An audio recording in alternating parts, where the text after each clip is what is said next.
Hello and welcome, everyone.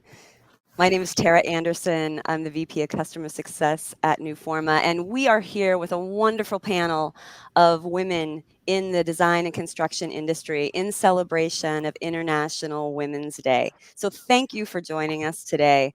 I really appreciate it. This session is also being sponsored by Newforma's Women's Leadership Council. So we thank you for joining us. We have a fabulous panel today. I am going to let them introduce themselves. Heather, let's start with you. Hello, everyone. My name is Heather Galvin. I am principal and CIO at DLR Group. I sit in the Cleveland area, and I have been in the AEC industry about 15 years. Thank you. Trish? Yeah, I'm Trish Buzan. I'm a principal and CIO at NAC Architecture, and I am in the Pacific Northwest, Spokane, Washington, and I have been in the industry, 34 years. Very good. Thank you. Karen? Hi, I'm Karen Delgado. I'm the Director of Learning Knowledge and a shareholder at Colliers Engineering and Design. And I'm located in Homedale, New Jersey, and I've been in the industry for 35 years. Thank you, Karen. And Dr. G? Hello, so good to be back here with my Newforma family. So Dr. Giovanna Brasfield, CEO of Brasfield Associates. I am based out here in Los Angeles, California, and I've been in the AECO industry for about 19 years now. Excellent. Well, as you can see, we have a wide range of people from all over the United States and with many years of experience in this industry. And so in celebration of this day and really of the whole month, but today being International Women's Day, one of the questions I'd like to ask is what challenges have you experienced? You've said you have many years of experience in this industry. What challenges have you experienced, and how, as a woman, have you overcome them? So I'll start with Trish on that question. Sure. I think sometimes men weren't sure what to do with me, how I fit into their teams. I faced bias, but I think it was more with curiosity than animosity. So I feel very lucky in that. And I had the pleasure of working with men who had strong women in their personal lives, strong, smart women. And I think that helped. I think the other challenge, and it still is today, is the pay issue. I think, in business, it was just good business to only pay people what you had to pay them. And I think that's changed a lot, but I still think we have a long way to go with that. I think people don't always recognize the value somebody brings when they are different, or they bring that value in a different way. And I think that affects pay as well. And do you have any specific advice on how to kind of manage that in that situation? I think keep the communication with your HR department. I think that's huge. I think they are key to making these changes in the company. They know how to navigate in the company and how to push it at top levels. And I think it's good to keep that dialogue open with your HR people within your firm.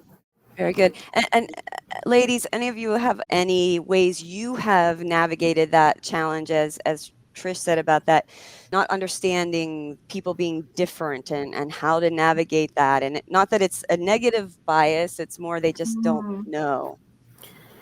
I heard an interesting statistic recently about a woman will see a job posting and they will feel like they have to fulfill 100% of the requirements, whereas men will see that same job posting, and if 65% of it applies to them, then they'd be willing to go for that position. And so I think earlier in my career, always felt like, I had to prove that I could do the job, and then I would get the job. And I think that's, over the years, that's been less necessary. I think that I had more confidence, and B, I think that there were just more people coming up behind me or coming up in front of me that would allow those opportunities, and less of I'm the only person in the room, so I have to prove myself before I actually could ask for what I deserve. Yeah.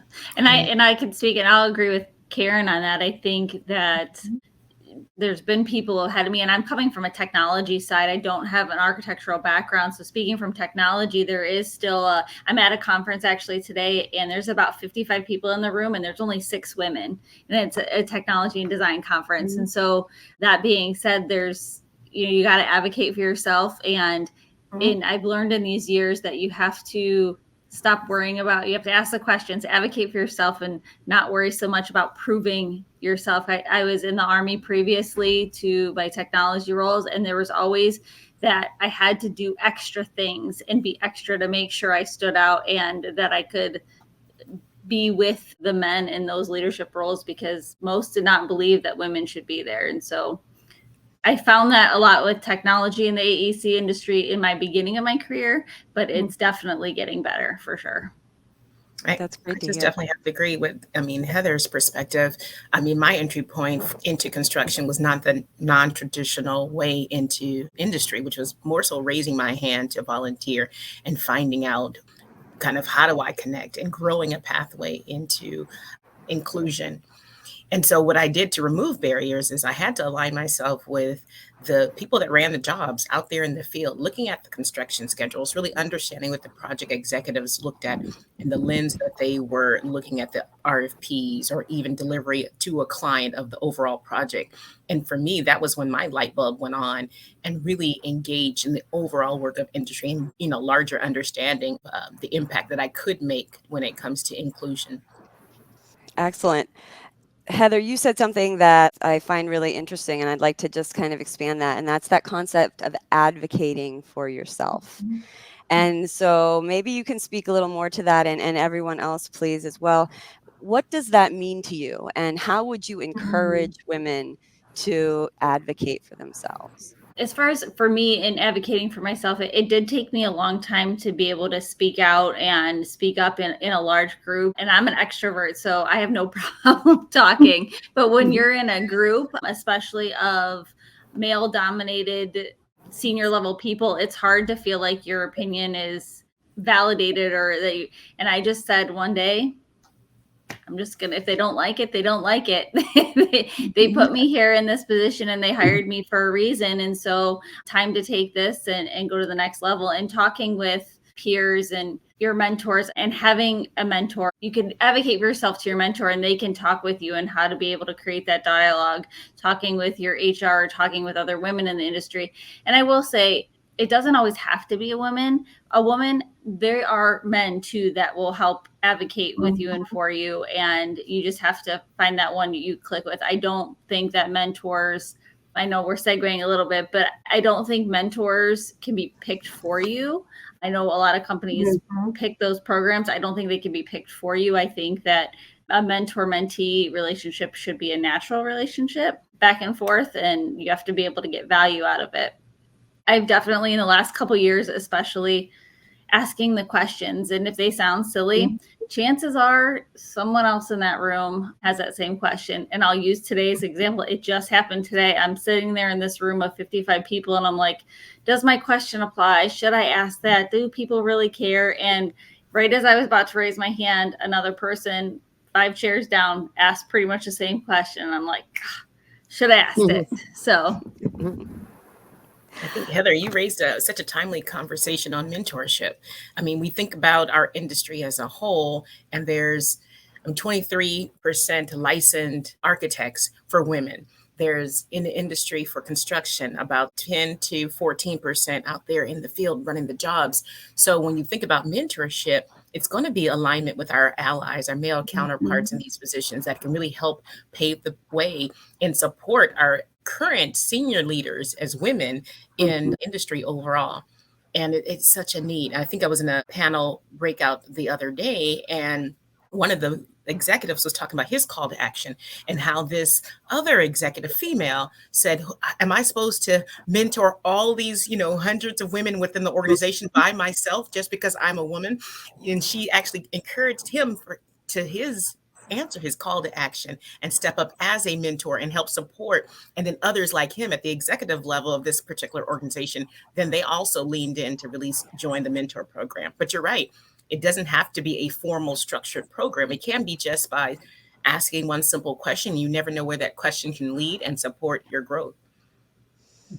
Absolutely. And maybe I'll ask, kind of follow up on that mentorship. Karen, have you had a mentor in your life that was, or maybe multiple in your career? And how did you pick them? How did you make that selection? In some instances, I think they picked me. I think they saw something in me that I was enthusiastic, that I wanted to learn, or at the same time, they had a need that they needed to fill. And if they brought me along to a certain level, then I would help them. That seemed to happen more earlier in my career. Recently, I've been definitely more forward about going and selecting mine. Our company does have a formal mentor program where there's a list of qualities that the different people have. And I just spent a bunch of time looking through those, a lot of the people I do know. And I'll reach out to a person who I feel has attributes that I don't have, that I can learn from. And I've had both male and female over the years.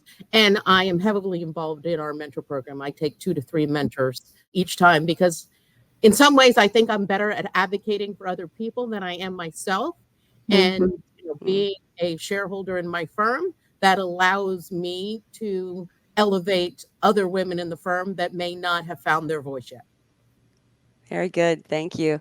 Does anybody else have anything they'd like to add on mentorship or experience, either being a mentor or a mentoree? I think for me, it was less formal and more about curiosity and observation. I would see somebody, there's someone in particular, he would ask questions in meetings that I knew he knew the answer to. And I was like, what is that about? Right. And it opens the door, that curiosity, be like, so why do you do that? Because I would see these fabulous results because he could draw people out and get them engaged in a conversation by asking that question and being open to that. So I think when you observe people and there's something about how they approach things that you just go, wow, that was good. Ask them about it. It doesn't necessarily have to be a formal thing, but when you observe those things and you're curious about them, you can learn from them. And I found people are really open to having those discussions because they're doing those things with intention and they have thought about it previously. Very good. So in a leadership position, which you all are, how do you feel that you can encourage or others can encourage in their position, their organizations and their leadership to be more supportive of an inclusive environment and an inclusive workspace? And Dr. G, maybe we'll start with you on this. It's just simple. I mean, this is such a great question, but it's really, really simple. It's just starting that conversation, really having open, honest, transparent dialogue, because I think that the numbers and the data shows, of course, more diverse team, more inclusive teams create better results, yield more profit. So as an industry, I think we've got to that point of knowledge and awareness, but now it's how do we move the trajectory of being more inclusive? And it's having those honest conversations about what's needed, how this level of support, the different programs, maybe the policies or trainings within the organization that can really not only create an inclusive environment, but now so we have to look at retention. Making sure that we look as an industry, AECO, at the long haul for making sure that these inclusive practices or programs and procedures or trainings are something not just a bandage to get over a certain milestone, but actually the long-term growth and expansion and improvement of an organization as a whole. Very good. Anyone else have any thoughts they would like to add on that?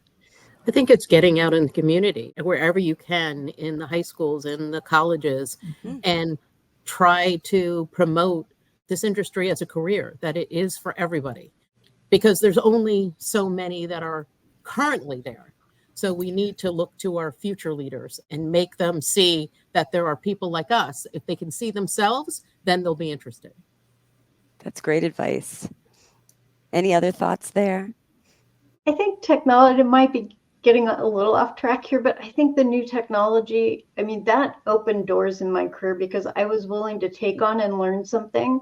Everybody else had a script that was written for them. They knew exactly, if I do this step and this step and this step, and I will be successful as an architect or an engineer. And technology just blew that up because, like Karen said, they saw something in her. She could probably take on something that they were like, whoa, that's a little out of my comfort zone, right? So I think technology offers that opportunity to take on something new within your firm that hasn't been done before. And I think that opens doors and creates paths forward within our industry. And I think there's going to be a lot of that opportunity, even more so in the future. Excellent. And Heather, what were you going to say? So, and just to add on to, I mean, everything that everybody's saying is amazing, and I second that. And I think some of this is, when we're talking to our young leaders in our firm or in our communities, I think we have to make sure we are listening to understand versus just listening to listen. I think a lot of some of the things I see, and our firm is going through a lot of this right now, and we are learning how to practice within the community and be differentiators. And I think it's, we can't just stop the conversation. We need to make sure we understand. I see some of our, I guess where I'm going with that is, I see some of our leaders in there that they listen because they think they should versus listen to understand and actually do something with that information. We can listen all day long, but if we're not going to do anything with it, then it doesn't really help us. And I can see our firm is trying, and we are making great strides forward. So a little plug there. No, very good. And Dr. G, I was wondering if you wanted to comment on that, because Yes, I have a just one feeling more thing you have on this. experience Just here. one more thing. I was thinking about when Heather just made reference of not only listening, but actually the actions. I had a conversation recently about accessibility. We're looking at those with neurodiverse differences and really trying to figure out inclusive practices. So as we started our conversation on this question is looking at inclusion, but then listening and action. So the conversation was, how do we get our industry ready for change, for addressing the differences in learning when it comes to the job site, when it comes to the office? What does it really, really look like for support? If you're thinking about just the past trends, there's been like differences in ethnicity, differences in treatments for LGBTQ plus, and we had to build a pathway for more inclusive practices there.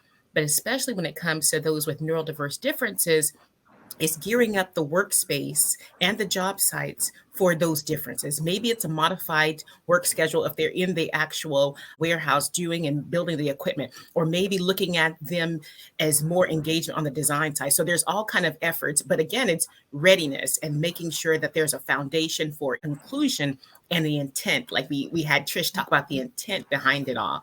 So it'll be there's a major project out there that has a aspirational goal of X%.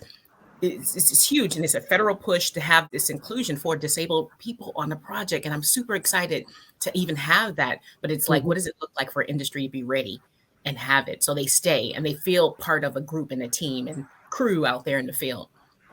No, that's wonderful. And what advice would you give the industry of how to even start to be ready, how to get there? Yeah, for that area, when it comes to those with learning differences or even disability, it's having those experts at the table to educate and train and provide awareness rather than, far too often. I remember somebody telling me this comment, far too often people in the office get together and create these amazing programs and procedures that really don't land well in the field, right? They just don't apply. They just are different because the field has its own set of operations. So the same conversation applies when it comes to those with differences in accessibility. It's making sure we have those experts at the table to help us think about a well-rounded support of what's needed at the office, what's needed in the field, how do we adjust, modify. But I understand there's no cookie cutter effort. So it's going to be all different types of ways to engage those different learning. Very good. Well, thank you. So we had a recent Newforma Women's Leadership Council meeting, and we were talking about this panel that we were having and sponsoring. And I asked them what they would really like to know from you ladies. And one of the biggest things was a question about work-life balance and the challenges specific as women that we have with that. And they were really looking for your advice and your thoughts on how you have managed through the years to manage that work-life balance. So who would like to start on this one? I feel like I'm very lucky in that instance. My company is highly supportive for the work-life balance. My child had some special learning needs when he was younger, and I was given the opportunity to take whatever time I needed and do my job around getting him to the services that he needed, and it made all the difference.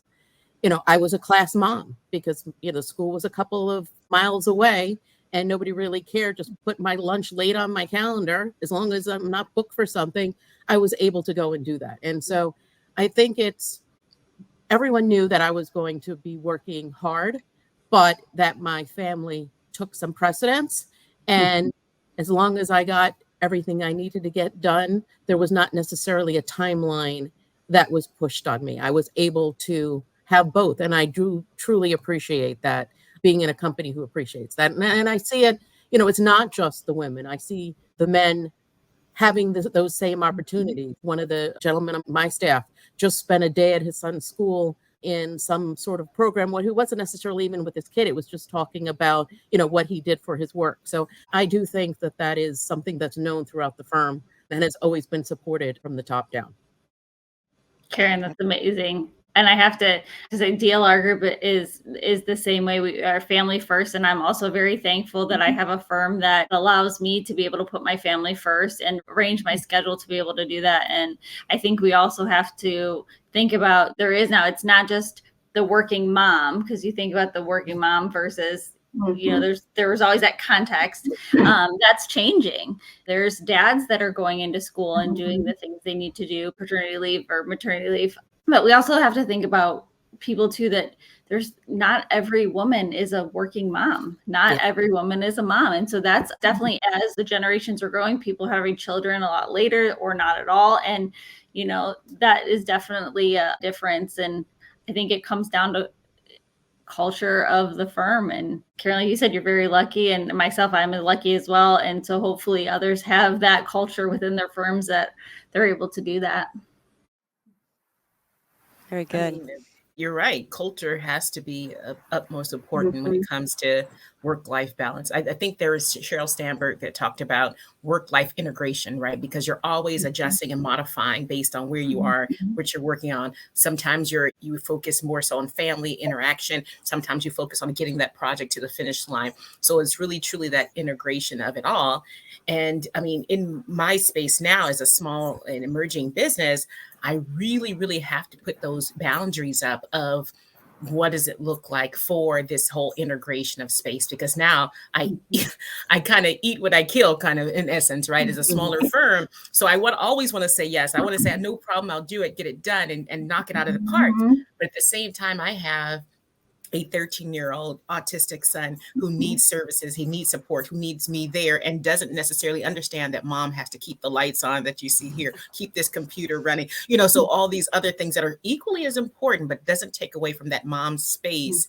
But it is, for me, an integration of balance and having support and having the transparency to say to my tribe, my parents who helped me, my brothers who helped me when it comes to making sure he's well-rounded, supported, and in school, but saying, hey, I have this coming up. I need this to work on this deliverable. I have to go on the zone or even go out of the house and maybe rent a room so I can finish and get this project to the finish line. But it is that integration that I still often struggle with. And I'm something working on constantly, but I have to write it down, look at it, and then move forward. I hear all of you, and I see something in your experience, in my experience, in that I do work for a firm that has provided lots of flexibility over the years. I think, though, that what you're describing is that we need to not think that we have to do it all. I think we need to be selective and strategic and about where we invest our time, be it in our work or our family or other personal ambitions. And I think that can really help take some of that pressure off if we're not putting that on us ourselves to do everything. You know, you don't have to be in every group in the company. Be in two that you can make the most difference in, or one that you can make the most difference in. And when it comes to, you know, family, my litmus was, if I'm not at this ball game for my child, are they going to remember 5 years or 10 years from now? Yeah. Yeah.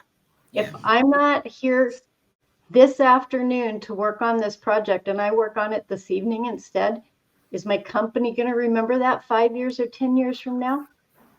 No, Yeah. they're going to remember the work got done. Yeah. That I wasn't there that afternoon doesn't make any difference. So I think being selective and strategic about where you invest your time really helps with that balance. That is wonderful advice, Trish. I really appreciate that. With the other side of that conversation, you know, with all of you saying that your firms are being very supportive of that, what advice would you give to young women or young people really coming into the industry that want to find a firm like that? Like, what questions do they ask? What can they do to make sure they're joining an organization that supports that kind of culture? Karen, any thoughts there?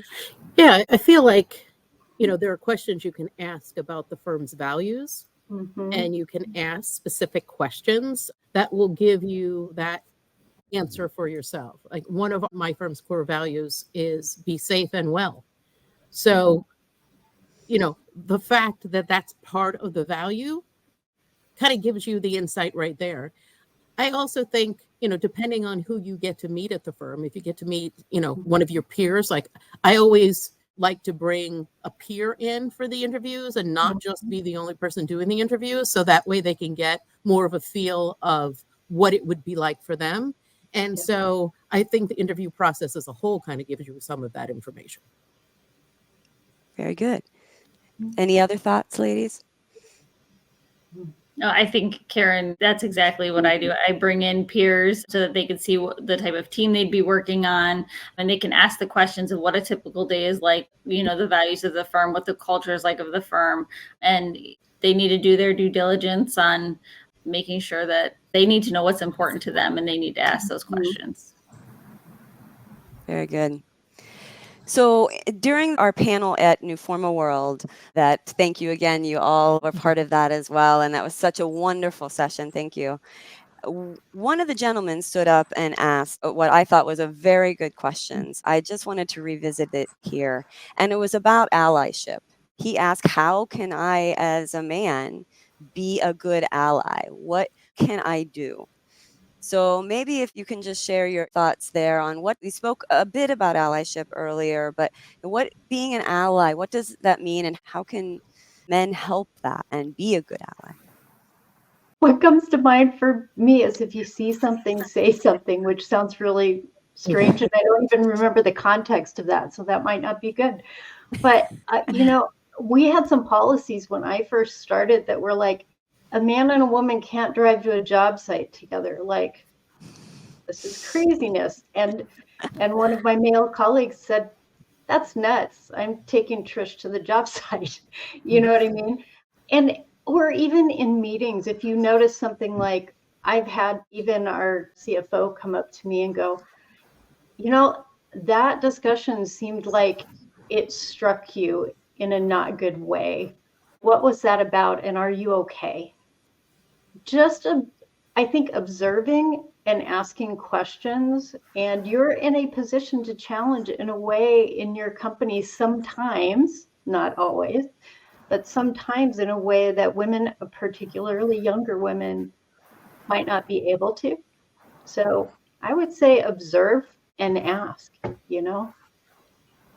Make sure that the events you're having are inclusive and they're not, you know, geared towards one group or another is helpful. So think through what programs that you have and how you're promoting them. Who are you inviting to meetings? Who are you bringing to clients? Yeah. Is it just the people that are like you that you're the most comfortable with? Mhm. You're not going to get the best results from that. Mhm. Yep. I would say you look at the team dynamics, when you think about your managers, your entry levels that you're hiring, where you're recruiting from, is it really all inclusive when you're bringing in new talent or even promoting others to be engaged? There was this one project team that had to put together the whole team and who was going to be on what part of the overall proposal. And they submitted this beautiful graphically designed visual for the owner. And in that, the owner's question was, where is the diversity? I'm looking at all these pictures, people that all look alike. There's not even an age difference. There's not even geographics. Everyone's from one cookie cutter almost area and then dropped into the project. And so from there, that particular firm lost the job because the group did not represent the community in which the project was actually going to be built in. The owner did not feel confident that they were all inclusive. So from there, that firm learned a valuable lesson when it comes to allyship, support, really looking at things strategically and intentionally with more inclusive practices. Very good. So, as we look forward and into the future, and as you maybe think through your past career and looking forward, what is your hope for this industry when it comes to being more inclusive of, not just women, but just diversity in general? What is your hope? How do you see it going? What do you see 10 years from now? How does this conversation differ, or does it? Hopefully it does. Hopefully it really, really does. We've been teeter-tottering as women in industry, in construction, from 10 to 14%. For those who are licensed architects, anywhere from 20 to 23%. So hopefully these conversations, we have higher numbers when it comes to women in industry, and really thinking about how do we really attract more talent? How do we retain more talent? Workforce shortage is no surprise. We're at a critical point. We've been trending there for the last 20 years. And now large projects could be potentially impacted on delivery to the community, to the owners. And so how do we really overcome this barrier? It's by thinking about allyship. It's by thinking about inclusion. It's thinking about removing barriers for others to really have multiple entry points into industry so that they can grow, thrive, and really advance, so others see the diversity in our industry and be inclined to be a part of the journey and part of these amazing projects that are really changing the face of how we do business and our industry. I think the STEM and STEAM programs are effective. I have a niece that just finished her master's degree in materials engineering. And I had her come to the firm and job shadow with a female structural engineer, a female mechanical engineer when she was in high school. So I do think that representation, seeing yourself, is really important. But I think those programs are going to feed more women into our industry, into the higher education in architecture and engineering and construction. I am hopeful that our firms are going to continue to improve so that once they leave school, they stay in the industry. I don't know what the statistics are now, but I know, years ago, it was huge that, like half of an architecture class would be women, but they'd get to the workforce and it would be 10% women, right? So I think those programs are really providing opportunity for young women. I think we're not just architects or engineers. There's things like myself, technology. I never would have thought I would be in the AEC industry, and turning out of college and with an AEC firm, I've never left, and I've loved it ever since. But I mean, looking at technology, planners, interior design, there's so many other things that can, be put into this category of AECO that I think is wonderful, that can bring people in. Thank you, Heather. Karen, any last thoughts on that? I have hope in the fact that I think about where it was when I started in this industry 35 years ago and the change that I have seen even in the past 10 years. So I have true hope that it's even going to grow even more in the next 10. Just looking at when I walk into the cafeteria at my firm, there is a lot more diversity than there ever was, 20 something years ago when I started. So. That's excellent. Well, that is our hope. Ladies, thank you so much for joining us today. And thank you to all the listeners. Please join us in celebrating International Women's Day. Wear the colors for today. The purple, green, and white are the colors for International Women's Day. And just be aware. I think that was a big part of it, and ask questions. And if you see something, say something. And the idea of being aware, looking out for others, looking out for those opportunities. And again, ladies, thank you so much. It's always a pleasure to see and be with you all, and have a great day. Thank you so much. Thank Thank you. you.